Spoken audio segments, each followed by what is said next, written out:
తాడిపత్రి మాజీ ఎమ్మెల్యే జేసీ ప్రభాకర్ రెడ్డి సంచలన వ్యాఖ్యలు చేశారు. గత ప్రభుత్వంలో తనకు అన్యాయం జరిగిందని భావోద్వేగానికి గురయ్యారు.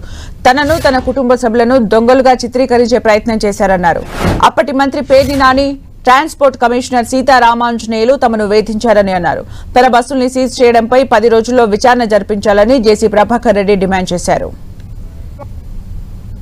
లోకేష్ కూడా చెప్తున్నా, నాకు జస్టిస్ జరగాలి, పైనుంచి జరుగుతుంది, నేను వస్తే మీరు చేస్తారు. లేదు సార్, ప్రమాణం చెప్తారు సార్, చాలా బాధ ఉంది సార్, నా భార్య నా కోడలు ఏం సార్,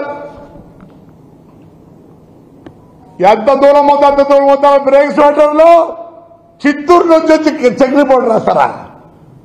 ఏమన్నా ఏమనుకుంటున్నారా? నా కొడకల్లారా, మీకు లేరు పిల్లలు, మీకు లేరు కోడళ్ళు,